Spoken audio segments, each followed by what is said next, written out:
Bonjour à vous qui débarquez probablement sur cette chaîne. Nous allons aujourd'hui parler, comme vous avez vu dans le titre, et c'est sûrement ça qui vous amène ici, du testing sur Angular. Plus précisément, nous allons tester les composants d'une application Angular avec Jest, le framework de test JavaScript. Dans cette vidéo, je vais me concentrer uniquement sur le testing des composants.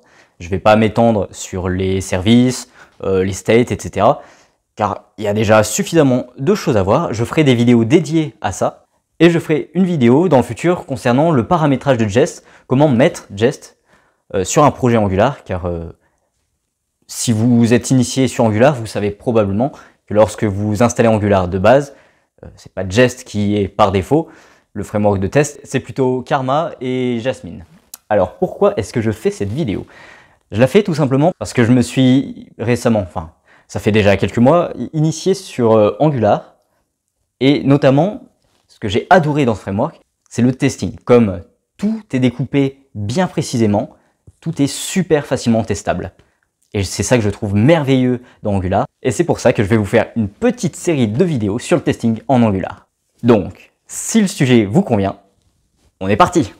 Alors déjà, je pourrais peut-être commencer par me présenter, ce serait la moindre des choses. Je suis Guillaume Ray, développeur full stack, plutôt axé front-end finalement. Je me cherche.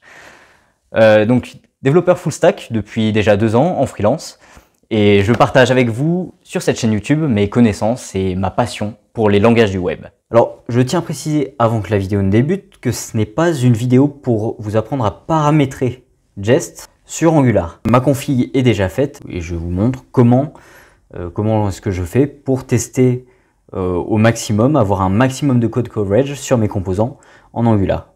On est parti. Donc j'ai un projet à ma disposition là, Angular Testing, avec pas mal de choses déjà faites dedans. J'ai lancé ici. Donc, vous allez voir, c'est un projet tout con avec juste une home page et voilà, il attend de charger des données, mais comme on n'est pas connecté, eh ben, il n'y arrive pas. Il va falloir qu'on se log. Voilà, on a juste une home page et un sign-in form comme ça. C'est pas l'application en elle-même qui nous intéresse. Nous, ce qui va nous intéresser, ça va plutôt être les composants. Comment est-ce qu'on les teste? Donc, on va commencer par tester la racine même de notre projet, le app component. Donc, le app component, vous voyez, c'est un composant, tout ce qu'il y a de plus de normal. Il y a même pas de logique à l'intérieur. Il y a juste l'import du router-routlet. Donc, ça, qu'est-ce qu'on teste dans ces cas-là? On va tester simplement si le composant, c'est créé normalement, sans aucun problème. Pardon. Donc, on va écrire notre fichier appcomponent.spec.ts, fichier vide, dans lequel on va écrire notre premier test. Donc, pour écrire un test, on fait describe, comme ça. On va lui passer un nom. Habituellement, on met le nom du composant qu'on teste. Hop, hop, hop. Parfait. Dans cette test suite, on va écrire un test. Comme je vous l'ai dit, on va tester si le composant s'est construit correctement, s'il n'y a eu aucun problème. Pour faire ça, ou pour quel que soit le test, en fait, n'importe quel autre test, il va falloir qu'on configure le testing module. Pour faire ça, on aura besoin de 2 variables. Une variable fixture, qui est un component fixture, je crois. Component fixture, allez, tu me le trouves, merveilleux. Fixture de type app component, justement. Hop, on va l'importer juste ici. Parfait, il est juste à côté, merveilleux. Et un composant, justement, un component qui sera de type, du type de notre composant, donc app component. Donc, hop, component, excellent. Voilà. Quel que soit le test qu'on écrit, pour les composants, bien entendu, on aura toujours à peu près ces 2 variables qui nous seront utiles. Donc, on va les définir dans le before each. Hop, parfait. Ah, mon IDE s'est enfin réveillé. On va définir le testbed. Ah non, il s'est encore endormi. Testbed.configure testing module qui prend en paramètre des choses. Mais nous, dans notre cas, comme il n'y a pas de logique dans le composant. On a encore besoin de rien mettre dedans. Vous verrez plus tard, on mettra plus de choses dans cette configuration. Donc maintenant, on va donner une valeur aux deux valeurs juste au-dessus. Donc fixture, ça va être testbed.createComponent. Est-ce qu'il me le trouve? Merveilleux. On lui passe la classe du composant à créer. Et component va être fixture.componentInstance. Parfait. Maintenant, comme je vous l'ai dit tout à l'heure, il va falloir qu'on teste si le composant se monte bel et bien. Donc, on va définir notre tout premier test avec it. Donc, d'habitude, communément, on l'appelle should be create ou un truc dans le genre. Voilà, should be create. Hop, tchoc. On ouvre notre test. Et dedans, tout ce qu'on va faire, c'est expect component.toBeTruthY. Parfait.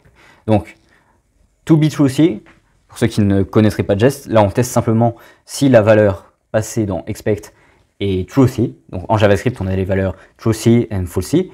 Et par exemple, si le component là avait été undefined, il aurait été falsy. Undefined, c'est falsy. Et donc toBeTruthY n'aurait pas passé. Ça aurait voulu dire que le composant n'a pas été créé, et donc le test aurait failed. C'est exactement ce qu'on veut. Normalement, on a testé si le composant se crée bel et bien. Et comme il n'y a rien d'autre à tester là-dedans, normalement, on devrait avoir juste avec ça les 100% de code coverage. Alors, on va tester ça de suite. npm run test .coverage. Ah oui, pendant que le test tourne, la fonction que j'utilise pour test .coverage, c'est celle-ci. Hop. Je vous la mets ici, si jamais ça vous intéresse. Là, on a le test de base et test avec coverage. On ajoute juste le moins coverage. Ok, génial. Donc là, il nous a créé notre rapport de coverage. Donc si vous observez bien, là, dans votre projet, il vous a créé deux dossiers, coverage et test result. Donc dans le dossier coverage, vous allez avoir un index.html et je vais vous demander de venir l'ouvrir juste ici. Et ici, vous avez le rapport complet du code coverage de votre projet. Donc pour le moment, comme on n'a aucun test, il y a tout qui est à 0%, sauf notre app component qui lui est à 100%.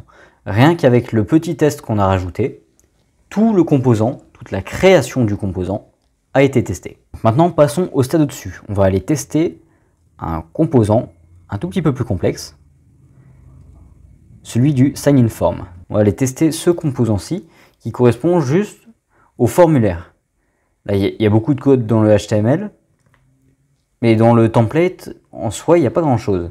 Il y a juste hop, un input, deux outputs et deux méthodes qui correspondent à l'émission de chaque output. Donc, comme tout à l'heure, on crée notre fichier user-sign-in-form-component.spec.ts pour spécifier que c'est un fichier de test.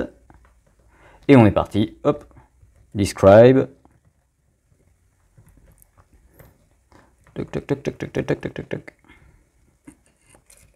on l'appelle comme le composant, comme tout à l'heure.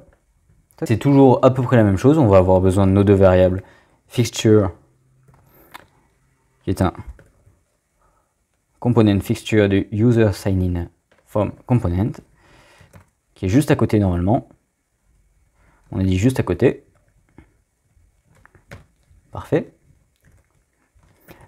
Let component, qui lui va être ceci, votre composant. Before each, on configure le testbed testing module, testbed.configure testing module. Et là, pareil, fixture prend pour valeur testbed.createComponent et on va créer un user sign-in form component component, c'est le component instance. Donc là, parfait, hop, on teste s'il a été créé. Expect component .to be truthy. Je vais run le test et on va aller voir dans le fichier de coverage quelle partie du code a été testée et qu'est-ce qui nous reste à tester. Voilà, module user sign-in UI, voilà, le UI component. Donc on a tout ça à tester, tout ce qui est en rouge. Donc là, notre test a fini de tourner. On va aller voir le code coverage, on refresh, et voilà, la majeure partie du test a été créée. Donc tous les imports, la création du composant. Donc tout ça a été testé simplement en testant si le composant a été monté sans problème ou non.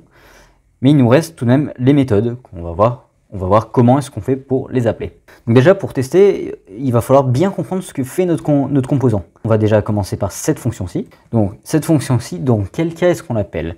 Elle est appelée ici, là dans notre template, là, sur ce bouton-ci. Donc lorsqu'on clique sur ce bouton. Donc voici comment va se dérouler le test. Nous, ce qu'on veut, c'est de tester ceci. Donc on va observer la méthode emit de l'output cancel, là, juste ici. Et ensuite, on va déclencher cet output en cliquant sur ce bouton qui va appeler la méthode onCancel, qui va, elle, émettre l'output cancel. On va écrire ça de suite en langage Jest. On définit notre nouveau test, toc toc, qu'on va appeler, on va dire exactement ce qu'il doit faire. Donc, should emit cancel output on click on cancel button. Très bien. Et là, il manque des choses. Parfait. On va observer là la méthode emit sur l'output cancel, donc jest.spy on, il me le trouve, parfait. Donc component.cancel.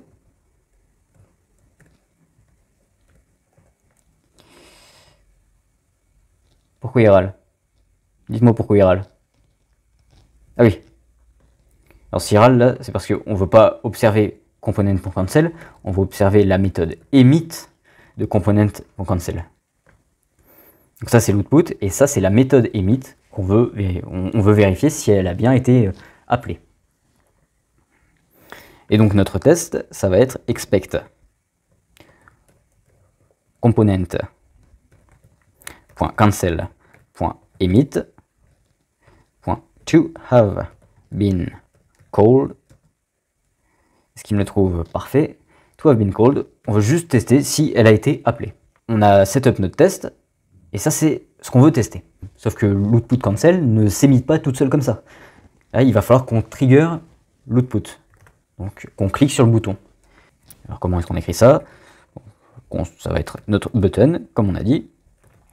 Fixture.debug element, génial.query. Alors là, il nous propose query et query all. Query, c'est, si on peut l'utiliser, c'est mieux, sauf que là, comme on a plusieurs boutons, il va falloir qu'on utilise query all. Et donc nous, ce qu'on veut, c'est le tout premier bouton, donc on va le prendre à l'indice 0. Donc on va le choper by CSS button, on veut le bouton, et comme on a dit, à l'indice 0, j'importe by, et maintenant tout simplement button.trigger event handler, et nous on veut trigger l'event click. C'est exactement ce qu'on avait dit juste avant. Notre test est passé, donc on va aller voir direct là au niveau du code coverage où on en est. Si on recharge, onCancel a été testé. La couverture de test s'est étendue sur onCancel. Parfait. Et bien on va faire la même chose sur onSubmit. Ça va juste être un chouïa différent, mais c'est exactement le même principe. Donc on revient ici, on regarde notre test. Alors onSubmit, quand est-ce qu'il est appelé? Il est appelé là, lors du ngSubmit sur le form, lorsqu'on clique sur le bouton. Alors ce qu'on pourrait faire, oui, c'est de cliquer sur ce bouton pour trigger cette fonction, cet event, et donc lancer onSubmit. Mais là, on serait embêté parce qu'on a le disable. Et comme on n'a pas envie de s'embêter à moquer les données du form group, eh ben on va directement lancer le ng-submit du form, tout simplement. Alors, comment est-ce qu'on écrit ça? On peut reprendre exactement la même tête que le test d'au-dessus, puisque c'est en soi on teste la même chose. On va juste changer la should emit submit output on submit form, parfait. Just spy on. Donc on spy toujours sur le emit, mais cette fois-ci de l'output submit. Donc pareil ici. Et ici, tout ce qu'on va changer, c'est ceci. Hop. Là, cette fois-ci, on va pouvoir utiliser query, car tout ce qui nous intéresse, by CSS, c'est le form. On veut directement accéder au formulaire. Donc, je vais carrément renommer la variable pour qu'elle soit plus parlante. Et là, on va changer aussi ceci, parce que c'est pas l'event click qui nous intéresse, c'est, comme je vous l'ai dit, l'event ng submit. Donc, parfait. Et donc là, normalement, notre test est écrit. Je vais le run et on va voir ce que ça donne. Parfait, comme toujours, le test est passé. On va voir le code coverage. On reload. Et merveilleux, on a 100% de code coverage sur notre component. Bien, donc maintenant, nous allons tester notre container component, qui est juste ici. Notre user signed page component. Donc, la particularité de celui-ci, c'est que lui fait appel au UI component en lui passant des inputs et des outputs. Et c'est vraiment le container component qui contient toute la logique du code. Donc, même procédure que d'habitude, on va créer notre fichier user-sign-in-page-component.spec.ts.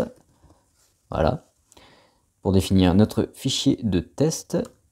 Je clean un peu tout ça et on est parti. Donc là, allons regarder directement dans le code coverage, qu'est-ce qui nous intéresse. Ça va être ici, le container component. Donc là, on a pas mal de choses à tester. Après, tout ça, là, les imports, la création du composant et les injections de dépendance, tout ça, ça va être déjà testé dès notre premier test, comme on l'a vu tout à l'heure, avec le should be create. Donc, describe. On va l'appeler comment? Describe, hop, user sign in page component. Tac, tac, tac. Let component et let fixture. Before each. Testbed configure testing module. Fixture prend pour valeur testbed create component et component fixture instance. Et notre test, it should be create expect component to be truthy. Là, rien qu'avec ça, on devrait tester pas mal de choses. Sauf que si on lance le test actuellement, il va râler. Parce qu'il va falloir qu'on mette des providers ici. Pourquoi? Je vais vous expliquer de suite. Je prépare juste le terrain. Ici, là, dans notre user sign-in page component, on fait appel au store et au routeur. Et ça, c'est deux choses qu'il faut provider lorsqu'on définit le testing module. Donc, on va faire un provide store et provide routeur. Provide routeur, on lui passe des routes, on s'en fiche, juste un arrêt vide. Donc, on va pouvoir aller tester, toc. npm run test coverage. Génial. Et allons voir le rapport de test. Voilà, parfait. Donc, comme prévu, les imports ont été testés.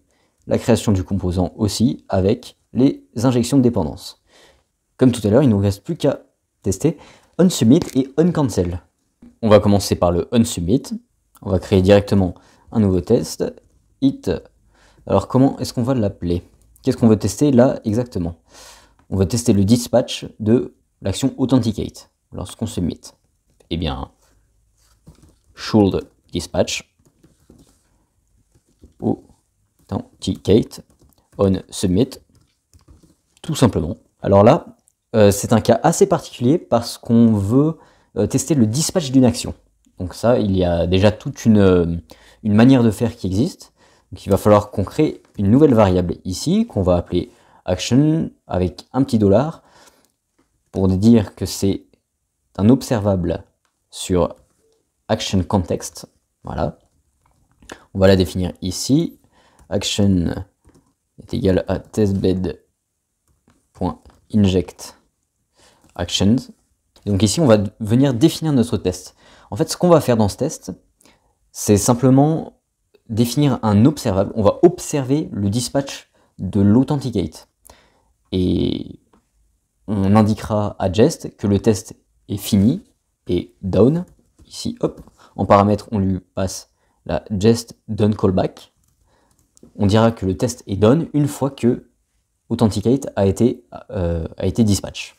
Donc pour ça, on fait action.pipe of action dispatched, of action dispatched. On veut tester le dispatch de cette action-ci, donc je l'importe là. Authaction.authenticate.subscribe, action, expect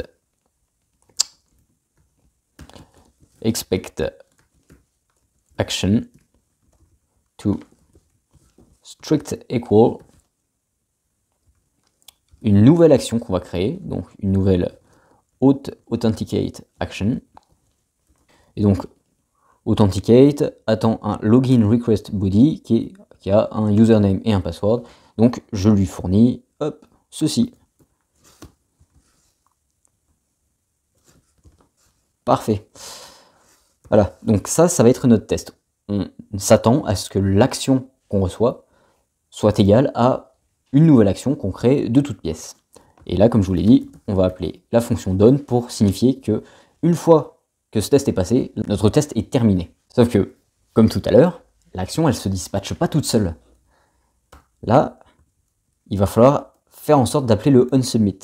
Donc quand est-ce que le onSubmit est appelé? Le onSubmit est appelé ici, lors de l'event submit sur notre composant CA user sign-in form. Eh bien, si vous vous souvenez bien de la manière dont on a fait tout à l'heure, ça va être exactement la même chose. Vous allez voir, je peux même copier-coller.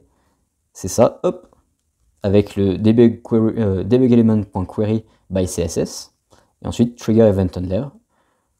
Je peux reprendre exactement la même structure.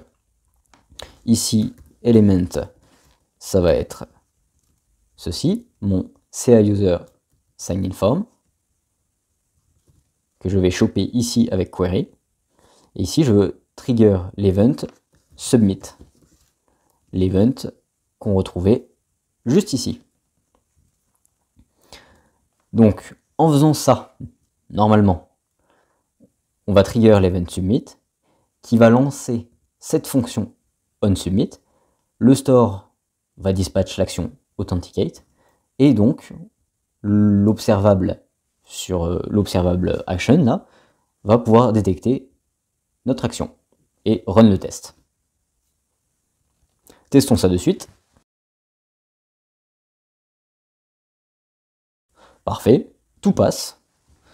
Si on va voir le code coverage, voilà, parfait. On a testé le dispatch de l'action.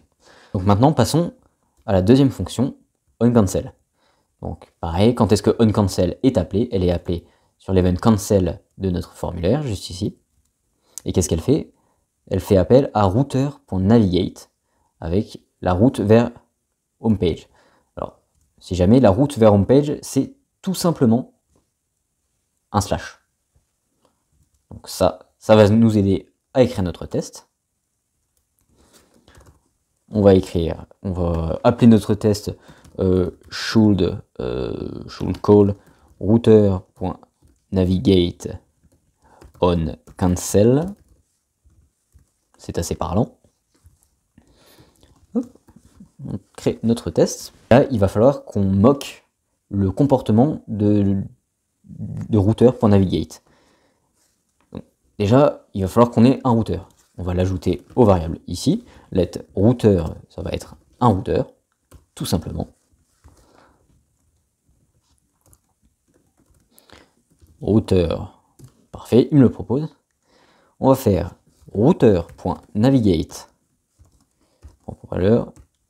jest.function, parfait. Donc ça c'est pour moquer le router.navigate. Et ce qu'on veut tester, c'est expect router.navigate to have been called with le slash, comme on a dit à l'instant. Donc on va tester si router.navigate a été appelé avec slash. Et encore, il va falloir déclencher cette action, toujours avec le même moyen. Là, on récupère notre élément avec le CA user sign in form, avec un debug element.query. Et là, on ne veut plus trigger l'event submit, mais l'event cancel. Et normalement, notre test est fonctionnel. On va le tester de suite. Choc. Parfait, tout s'est bien passé. Et si on reload, le router.navigate est testé. Et on a atteint les 90% de tests unitaires sur ce composant. C'est juste que là, j'ai un effect. Et la vidéo commence à être assez longue, donc je ne vais pas m'embêter à le tester. Donc voilà, on devrait avoir fait le tour du testing des composants en Angular. On a testé à peu près tous les cas de figure qui se présentent à nous, notamment donc, la création du composant avec les injections de dépendance et les imports, et les principales fonctions qu'on peut retrouver à l'intérieur d'un composant, c'est-à-dire le dispatch d'actions, un clic sur un élément qui va déclencher quelque chose, comme la navigation, et c'est toujours à peu près le même principe. J'espère que cette vidéo vous aura été utile. Merci de l'avoir regardé jusqu'au bout si vous voyez ce message. Et sur ce, à la prochaine!